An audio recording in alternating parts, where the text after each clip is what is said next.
दोस्तों, मैंने अपने पिछले एपिसोड में एक नॉन पॉलिटिकल ऑर्गेनाइजेशन की बात की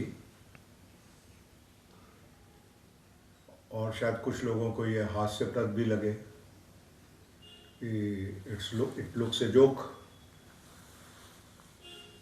मैं उनसे डिसएग्री नहीं करता, मगर हमारे पास क्या चारा है? हम हाथ पे हाथ रख के बैठे रहें?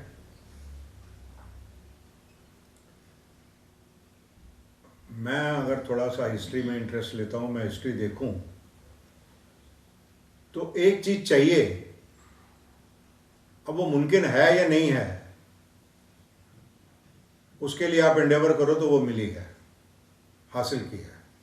रोमन के साथ, रोमन अपने जिस समय चरम सीमा पे थे, अपने गवर्नेंस के, अपने राज्य के, अपने जीत के, उस समय उनके साथ एक बहुत छोटा जनरल लड़ाई करता है जिसका नाम हिस्ट्री में हन्स करके आता है। हन हमारे इधर भी आए थे, हन एक रेस थी, तो उनका जनरल एक हन करके हुआ है।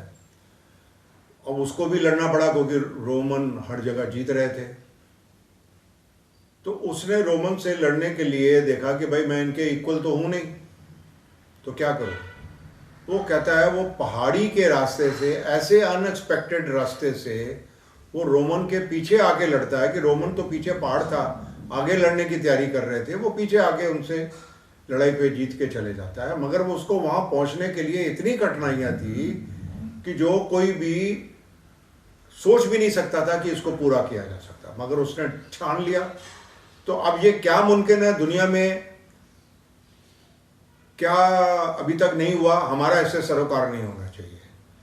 हम बड़ा अच्छे टाइम पे अपने मुल्क को चला रहे हैं, हमारे मुल्क की बड़ी कदर है, मेरे आगे बड़ी कदर है क्योंकि मैंने दुनिया काफ़ी ट्रैवल की है, और जितनी दुनिया ट्रैवल की है उतना अपने मुल्क से प्यार। तो मैं यही चाहूँगा कि जब तक मैं ज़िंदा हूँ, मेरी अकेली सांस भी इस मुल्क पे ही निकले। बड़ी शांति मेरे को मिलती है, कमियाँ हैं उसके बावजूद भी, तो इसीलिए मैं लड़ के ये अपना कंट्रीब्यूशन दे के ये कमियों को दूर करने की एक चेष्टा कर रहा हूँ। पसंद आए तो हम मिलेंगे साथ, नहीं पसंद आए तो जब मैं अंत में अपने अंतिम यात्रा पे अपने मरने की वेट कर रहा हूँगा तो कम से कम मेरे को ये तकलीफ तो नहीं होगी कि भाई मैंने ऐसा माहौल देखा और मेरे हिसाब से ये सोल्यूशन था, मैंने ट्राई नहीं किया। तो भाई मैं ट्राई कर रहा हूँ। मैं भी एक हिंदुस्तान का शेयर होल्डर हूँ, बड़ा कम शेयर है मेरा, 1/140 करोड़, मगर मेरे लिए बड़ा इंपॉर्टेंट है। और मैं उस लिहाज से अपना कार्य पूरा करना चाहता हूँ। आपको लगे तो आप आगे आइए, तभी हम इसको साथी हाथ बढ़ाना कहा जाता है इसको। रिसर्जेंट इंडिया गोल है, इंडिया को हम दोबारा उस मुकाम पे लेके आए और हम डिजर्व करते हैं। आज दुनिया भी मान रही है कि भाई हमारे अंदर लियाकत तो है, हमारा फौजी कोई वीक नहीं है, we are having one of the best soldier.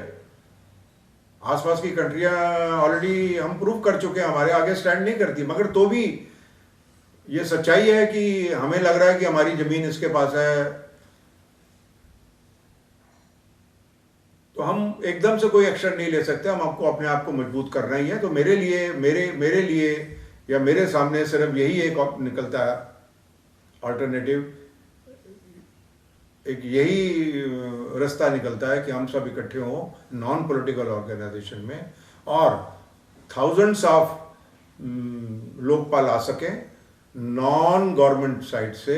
उनको, जैसे मैं अपनी सोसाइटी में देखता हूँ, जहाँ मैं रहता हूँ साउथ दिल्ली में सोसाइटी है, तो वहाँ ऑफिस बेरर है, कोई प्रेसिडेंट है, कोई सेक्रेटरी है, कोई एग्जीक्यूटिव मेंबर है, कोई वाइस प्रेसिडेंट है, उनको कोई तनख्वाह थोड़ी मिल रही है, वो ऑर्गेनाइजेशन अच्छी चला रहे हैं और छोड़ने को तैयार नहीं है अपनी पोस्ट। दूसरे को बनना होता है तो वो अपनी नई सोसाइटी बना रहा है छोटी सी कॉलोनी के अंदर ही। तो इसका मतलब है हमें चौधरपना चाहिए, तो चौधरपना तो यहाँ भी मिल जाएगा, हम सारे चौधरी बन सकते हैं, मगर उसके लिए काम करना पड़ेगा। तो अगर हम काम कर सकते हैं और धर्म की आस्था रखते हैं, मेरा ख्याल से ये नॉन पॉलिटिकल ऑर्गेनाइजेशन जो मैं बना रहा हूँ, कम से कम मैं इसका विजन नहीं देख सकता कि एक आदमी पे अगर धर्म की आस्था नहीं है या इंसानियत की जज्बा नहीं है तो वो उसको ज्वाइन नहीं कर सकता, क्योंकि वो क्या करेगा कि उसको पॉलिटिकल पावर तो मिलनी नहीं, पैसे की कमाई तो कोई उसको होनी नहीं।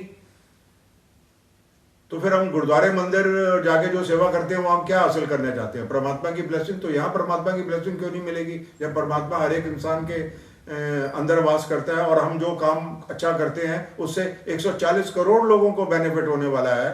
हम 2 या 4 लोगों को बेनिफिट देते हैं तो हमें अपनी फैमिली में देवता कहा जाता है कि भाई देखो जी कितना अच्छा इंसान है, अपनी जिम्मेवारियां पूरी कर रहा है, और कोई उसका स्टेटस में वापस नहीं ले रहा है, देवता है, मगर उसकी देवता का जो स्टांस आ रहा है, जो उसका देवता का स्टेटस आ रहा है, वो 4-5 लोगों की वजह से आ रहा है। आज हम 140 करोड़ लोगों की बात कर रहे हैं।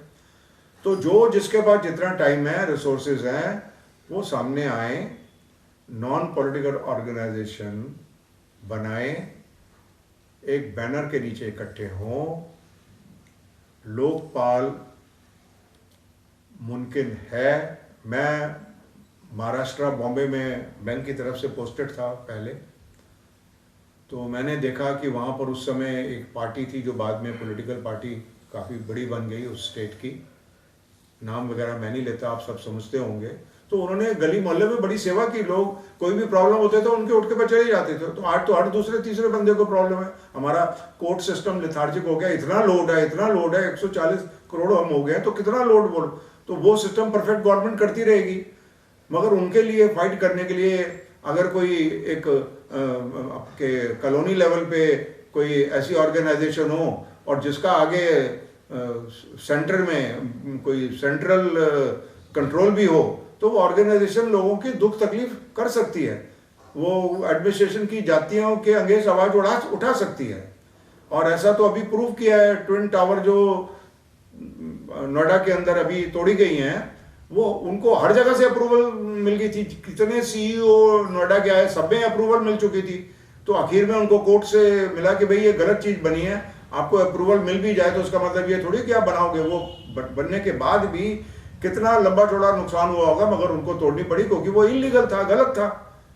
तो वो लोग इकट्ठे हुए, फाइट की, और मैंने जो समझा है और सुना है, जो पढ़ा है, कि वो सारे सीनियर सिटीजन थे। तो आज की डेट में सीनियर सिटीजन, मैं खुद सीनियर सिटीजन हूँ, तो आज की डेट में सीनियर सिटीजन की सेहत अच्छी है। वो पहले जमाने में 50-60 होता था तो राम भजो करते थे। राम भजना आज भी चाहिए, मगर उनकी सेहत इतनी अच्छी है कि वो जैसे पहले काम करते थे अभी भी कर सकते हैं। तो उसका फायदा वो देश को दें। पार्क में, मोहल्लों में, रिश्तेदारियों में बैठ के अपना टाइम पास करते रहें और बातें करते रहे। बातों से तो कुछ नहीं होगा, देश वहीं का वहीं खड़ा रहेगा। आके कंट्रीब्यूट करें। मैंने देखा ये जज्बा है। मैंने बड़ी धर्म ऑर्गेनाइजेशन में, नॉन सिख ऑर्गेनाइजेशन में, बार बार सिखिज्म का नहीं कह रहा, सारी जगह मैंने देखा है कि लोग बड़ा कंट्रीब्यूट करने को तैयार है। तो ये क्यों नहीं हो सकता? ये विल चाहिए, ये जोक नहीं है, ये मुमकिन है और ये हमें करना ही पड़ेगा। मैं नहीं कर पाता, कोई बात नहीं, आज नहीं कर पाते, कोई बात नहीं, 50 साल बाद होगा, मगर ये करना पड़ेगा। हम अपनी डेमोक्रेसी को मजबूत रखना चाहते हैं, वो रहे, वो सिस्टम अच्छा है, मगर उनके पीछे चेक हो। जैसे मैं एक एग्जांपल देता हूँ, इंडियन नेशनल कांग्रेस जब बनी, उससे पहले ह्यूम साहब ने ये जज्बा उठाया, बीड़ा उठाया। उनका नॉन पॉलिटिकल गोल था लोगों की सेवा, और उसके बाद महात्मा गांधी जी पिक्चर में आगे बड़ा अच्छा संभाला, मास बेस कर दिया इसको और इंडिया की इंडिपेंडेंस तक ले गए। और क्योंकि यही पार्टी थी मेन, इसको राज मिल गया। पर क्या उस समय अगर ये पार्टी अपनी कोई और एक नई ऑफशूट बना के उसको राज दिला देती, पॉलिटिकल ऑर्गेनाइजेशन उसको बना देती, खुद ना बनती, तो शायद कंट्री के लिए और अच्छा रहती, क्योंकि पीछे कंट्रोल करने वाली कोई पावर होती।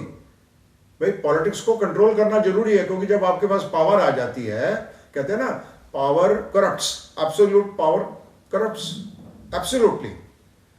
अब ये है या नहीं है, मैं इस तरफ नहीं जा रहा, ये एक यूनिवर्सल कंसेप्ट दुनिया देती है।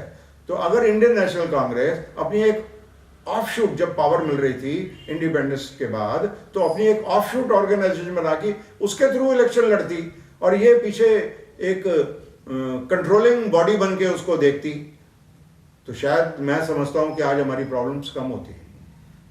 मैं सीपीएम का किसी टाइम पे बड़ा एडमायरर था कि उनका एक पॉलिट ब्यूरो होता था जो कंट्रोल करता था, जो डिसीजन लेता था, भाई आपने ये काम करना नहीं करना, और वो गाइड करता था जो इनकी कम्युनिस्ट पार्टी की जो पॉलिटिकल साइड थी। आरएसएस भी ये करती है। आरएसएस कोई पॉलिटिकल ऑर्गेनाइजेशन नहीं है, वो अपने आगे जो पॉलिटिकल एफिलेटेड है या उनके रिलेटेड या एफिलेटेड है, वो उनको गाइड करता है। तो मैं समझता हूँ ये एक ऐसी संस्था होनी चाहिए जिसका पॉलिटिक्स से कोई पर्टिकुलर पार्टी से लिंक ना हो, और वो देश की सेवा को, देश की सेवा के जो लोग हैं, क्योंकि उनका फ्यूचर लिंक्ड है। आज भी हमारे इधर गरीबी है, अभी हमारा गरीबी का स्टेटस आया है, पॉवर्टी का स्टेटस आया है। अब वहाँ उन्होंने गड़बड़ की है नहीं की, पर हमें बहुत नीचे शो किया। इट मीन्स इंडिया में अभी बड़ा लंबा चौड़ा काम होना है, और मैं देखता हूँ कि हम लोग काम कर भी रहे हैं, मगर वो हम लोग सीमित हैं, अपने अपने जो दायरे हमारे बने हैं वहाँ तक सीमित है। तो उन दायरों जो हमने सीमित कर रखा उनको तोड़ना है। मैं ये नहीं कह रहा कि हम गुरुद्वारे मंदिर या मस्जिदों में दान ना दें या ना जाएं, वो बिल्कुल देते रहे, जाते रहिए, मगर उसका कुछ अंश, उस एफर्ट का कुछ अंश अगर इधर दें तो हमारा देश मजबूत होगा। ये हमारी नेक्स्ट जनरेशन के लिए, हमारे बच्चों के लिए, हमारे जनरेशन के बाद जनरेशन के लिए, और ये उनके लिए भला होगा। और ये टाइम हमारा आ रहा है। कहते हैं जब एक कंसेप्ट का टाइम आता है तो कोई उसको रोक नहीं सकता। No power on earth can stop. जब किसी कॉन्सेप्ट का इम्प्लीमेंट करने का टाइम आता है, हमारा आ रहा है, तो हमें उसको पूरा करने के लिए, जल्द पूरा करने के लिए ऊपर उठना है। और मैं देखता हूँ आने वाले टाइम में, जिस तरह आज हम एक न्यूक्लियर टिंडर पाइल के ऊपर बैठे हुए हैं, anything can happen any time, तो हमें तो अपने आप को मजबूत रखना है कि भाई जरूरी नहीं है कि एक कंट्री के ऊपर स्ट्राइक हो, उसको बर्बादी मिले। उसके तो रिपल इफेक्ट इतने आएंगे कि आसपास की कंट्रियां फिजिकली भी उसके इम्पैक्ट से भी असर होंगी और फाइनेंशियल भी इम्पैक्ट हो जाएंगी। छोटी सी बात कहीं होती है, उससे दुनिया अफेक्टेड हो जाती है। अभी एक इतनी बड़ी लड़ाई नहीं चल रही है लड़ाई यूक्रेन की और रशिया की, इससे दुनिया ऑलरेडी अफेक्टेड है। तो हम अपने आप को इतना मजबूत बनाएं, शॉक एब्जॉर्बर बनाएं अपने आप को कि हम शॉक को एब्जॉर्ब कर सकें। तो हमें मजबूत तो बाय ऑल मीन बनना है अपना स्टेटस को पाने के लिए, और अपने आप को आगे इन झटकों से बचाने के लिए, और अपने लोगों की सेवा करने के लिए, लोगों को तकलीफ ना हो। आज हम अगर किसी से बात करते हैं तो उनका लोगों का सिस्टम पे से थोड़ा सा विश्वास कम हो रहा है। आज हम देखते हैं किसी ने फलानी सेना बना ली, रणवीर सेना बना ली, किसी ने भीम सेना बना ली, ठीक है, वो अपने अपने गोल्स पूरे कर रहे। किसी ने करनी सेना बना ली, शिव सेना ऑलरेडी बनी है, कोई पंजाब के अंदर अपनी ऑर्गेनाइजेशन बना के कोई और डिमांड कर रहा है। तो ये मेरे हिसाब से छोटी छोटी लकीरें हैं, ठीक है, अपने अपने गोल पूरे करिए। इसको मैं बोल सकता हूँ पैरोकियल आपके विजन है, आप करते रहिए, मगर हमें सबको मिलकर एक ऐसी बड़ी लकीर खींचनी है कि छोटी छोटी जो लकीरें खींच रही है इससे हमको इम्पैक्ट ज़्यादा ना मिले। बीरबल को मैंने बचपन में सुना था, बीरबल को बादशाह अकबर ने बोला कि तू इस लाइन को बिना मिटाए छोटा कर दे, ये लाइन मैंने खींच दी है, इसको तू मिटा मत और छोटा कर दे। तो बीरबल गया, उसने उसके पास एक बड़ी लाइन खींच दी, तो वो लाइन अपने आप छोटी हो गई। तो आज हमारी जो प्रॉब्लम है, ये शायद रहेंगे भी, हम उनको पूरा नहीं खत्म कर सकते, मगर हम सब ने मिलकर एक बहुत बड़ी लकीर खींचनी है। और वो लकीर क्या है कि हम सब मिलके एक भाईचारा क्रिएट करें टुवर्ड्स रिसर्जेंट इंडिया।